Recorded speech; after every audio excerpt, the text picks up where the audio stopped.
Hi there folks, my name's NovaWing24 and welcome to another review of an FSX product. So this time we are looking at the BF109E for FSX Steam Edition from the great team at JustFlight. Alrighty, so as usual folks, we're going to be doing our usual look around the outside before we then check out the inside and look at the cockpit, the office as it were, before we then continue on, do for a circuit around the airfield and then come in for land and our final thoughts. So we're going to first of all say thank you very much to the wonderful guys over at Dovetail for supplying the review copy of this delightful little aircraft, challenging as it is, and we shall find out more about that very soon. Alright, so first things first, now you can see it's in pieces at the moment. Yes, that is right. And now this is one of the cool little animations. So this aircraft is from JustFlight, but it's actually designed by the team from the guys over at Aeroplane Heaven, a very famous development group that for quite a long time have been releasing under sort of doing work in the background for other companies and then releasing under their brands, but have now started releasing their own stuff as well, which is always good to see. So yeah, this is one of their masterpiece products, and we've come to expect some pretty amazing stuff from them, and this is definitely no exception. So just to go in some of the details, so let's just have a look in here. So don't mind the clipping of the prop there, but we've got the full look over here of the actual V12 engine that powers this beast and this beautiful fighter that actually goes through the skies here. So it is an incredible amount of detail. We've got everything here. It just really is cool to see. Like we've got the you can see the gun mounts there through there, and the full V12 is there with all the bits and pieces. So really cool to see. Nice and detailed when it comes to the prop as well, complete with the cowling and all that. And the cowlings, as you can see, come off, so you can actually see all this great modelling work that goes in here as well.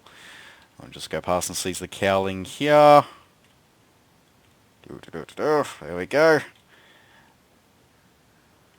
It's the great detail. Now, obviously got the canopy opening there, and we've even got the radio panels and the access to access all the radios. This is the kind of cool stuff that you see in really good quality payware or even quality freeware as well. We actually get these little bits to just add to your immersion and the fact that it is a wonderful aircraft and an amazing model and design. So yeah, really cool to see. Really impressed already just from looking at the outside textures. Alright, so before we try and start this beautiful engine, we're probably going to be probably a good idea to actually put the cowling back on the engine. So we'll just do that.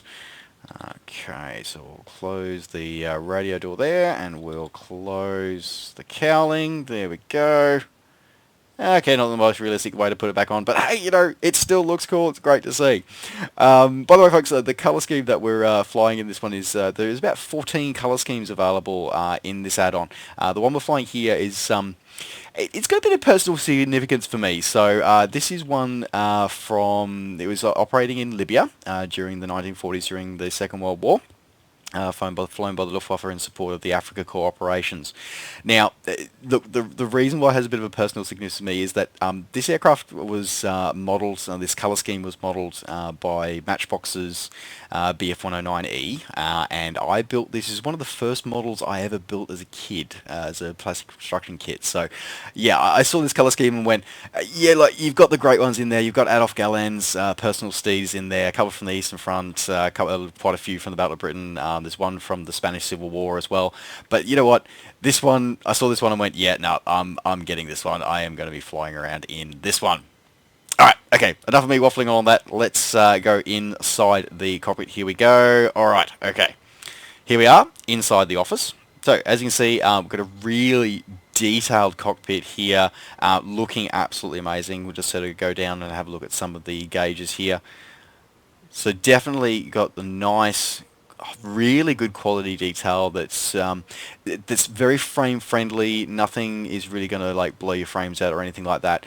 But more important as well is that you've got these accurate and historical gauges. The gauges are actually in German, so you can see that German graph up there. So that's basically saying do not lower your flaps above 250 kilometers an hour. It's just a bad idea. And the airspeed is measured in kilometers an hour. It's not measured in knots or miles per hour. It's measured in kilometers an hour because the Germans use metric. So yeah, it just looks really cool. We got this one, and it just looks amazing, and it's really nicely detailed, nicely modeled, and just looking absolutely fantastic. So great work to the guys over at Aeroplane Heaven for this one. Alright, so what we're going to do is we're going to fire this one up today. Now I'll just unlock my mouse. Let's have a look at that. Okay, so first of all, let's get the fuel cocks open. Prop up to full. Alright, get the magnetos. Alright.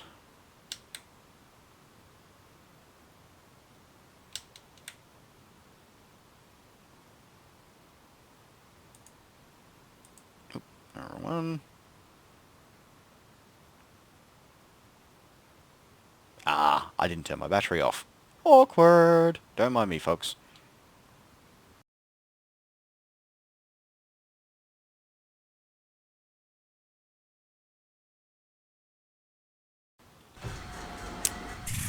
There we go. Okay, alright, right. Got it all there, up and running again. Cool. Awesome. Now, just remember to, yep, so the throttle cracked a little bit, get it all fired up. Excellent. Now, one of the cool things about this aircraft as well was the fact that it had sort of the leading gun sight and stuff like that. So you actually get that simulated in here as well. So you actually turn the gun sight on, so it actually gets power, so you can actually sort of see there through there. Alright. Unfortunately, no cannons that can actually damage stuff in here, but that's okay. We are not here to blow stuff up, we're just here to enjoy the flying. Alright, so speaking of which, let us go for a taxi and go for a flight.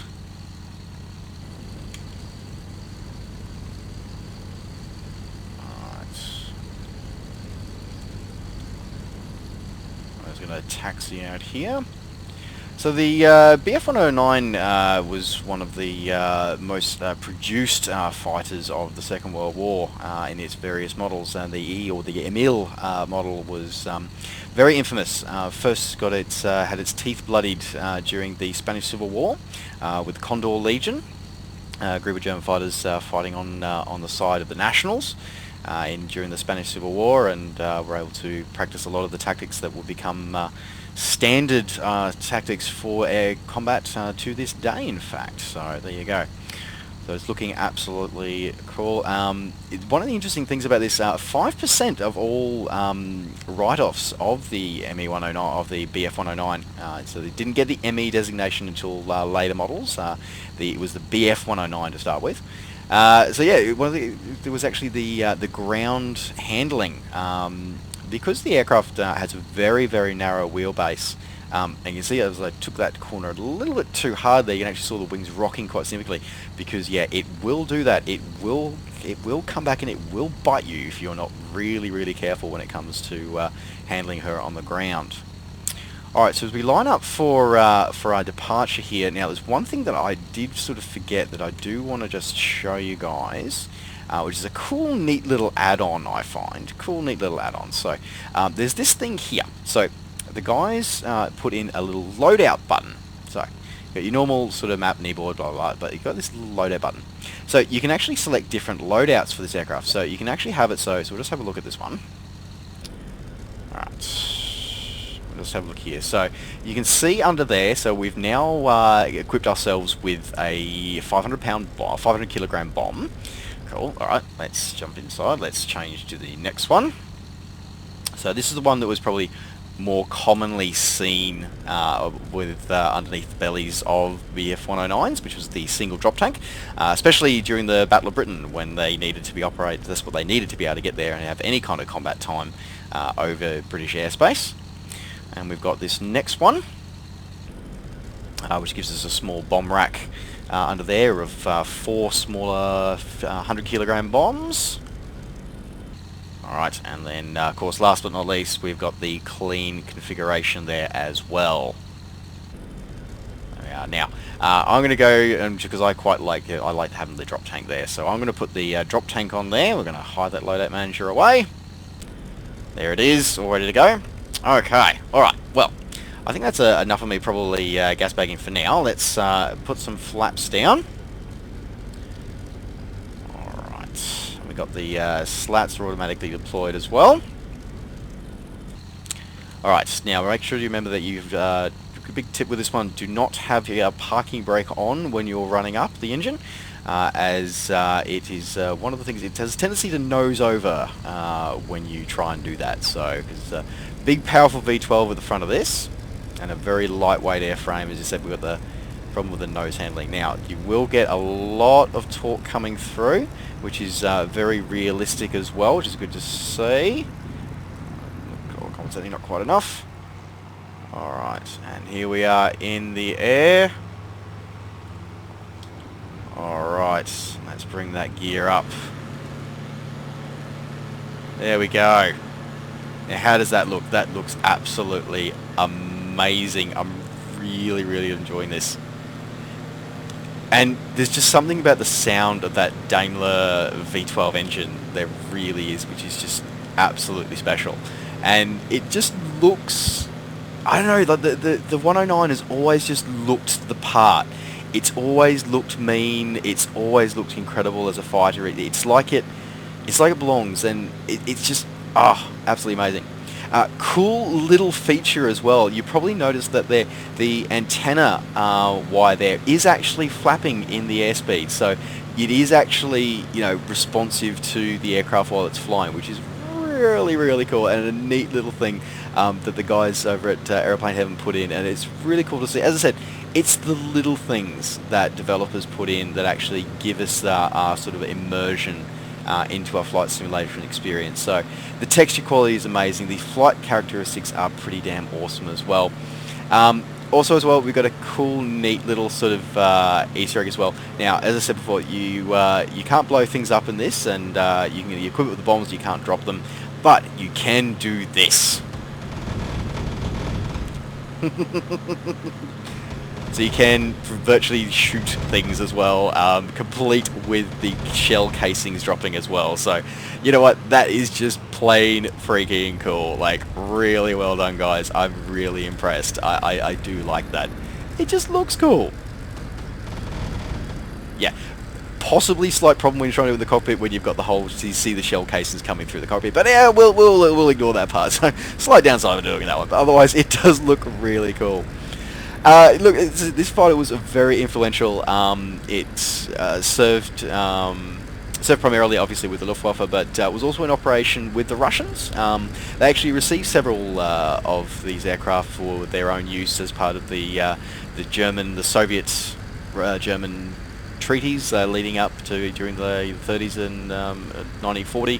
Before, of course, Hitler turned his eyes eastwards and started the old Barbarossa thing, but quite a few were used by the Russian Air Force. On top of that, a single example was sent to Japan for the Japanese to evaluate it, whether it would be something that they would be able to utilise in terms of their campaigns as well. Definitely something to look at there. Now, we're going to diverge here. So we've got plenty of speed. Alright, so just going to turn off into final here. Drop our gear.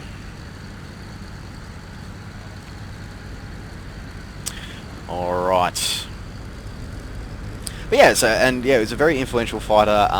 Served after the war as well. The French Air Force used quite a few of these after the Second World War. Used both in Europe and in some of their colonies as well. Interestingly enough, the ones of these that you see in the great, well, I think it's one of my favourite movies, The Battle of Britain, isn't actually a BF109. It's actually an Avia, which was the Spanish got the ability to license the production of these, license the design of the production of these, and they made these post-war and sold quite a few, and including selling quite a few to the Israeli Air Force as well. So anyway, there you go. But yes, very influential fighter. It had one clear advantage: because it was fuel injected and not carbureted, it was able to pull negative Gs and not lose power, which is something that its counterparts at the time would suffer from heavily. So, very famously, if a British fighter tried to follow the manoeuvres of the 109s over England, they actually would end up stalling their engines because they were trying to nose over and the engine would die from fuel starvation, whereas the Germans were able to do it because it was fuel injected. Alright, so we're going to come into final here. We've got full flaps.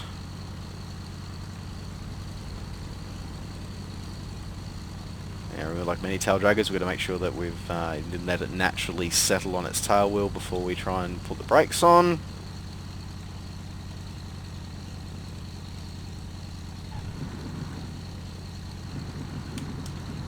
There we are, naturally settled. No sudden movements. We'll end up rocking it. Okay, we're good. Okay. There we go. Not bad, not bad. So, look, this is absolutely cool. It really is. Like, I'm thoroughly enjoying this. I really am. I think this is a great piece of kit. Full credit to the guys at Aeroplane Heaven. You did an amazing job for this, and thank you to JustFlight for putting it out. And yeah, this is available now for your Steam Edition pleasure. I would highly recommend that you guys consider getting this one because it is an amazing piece of kit. Really well modeled. The flight characteristics are awesome. Textures are great. Great flying experience. Can't really go wrong with this one. So, alright folks, that's going to wrap up my review. This is definitely going to be one that you're going to want to seriously look at getting if you like the whole sort of piston engine fighter stuff and you do want to actually have fun and enjoy some of this stuff as well. So yeah, it'd be something to really consider adding to your hangar. Well, thank you again to the guys at Dovetail for supplying the review copy of this one. It is absolutely amazing. Thank you again.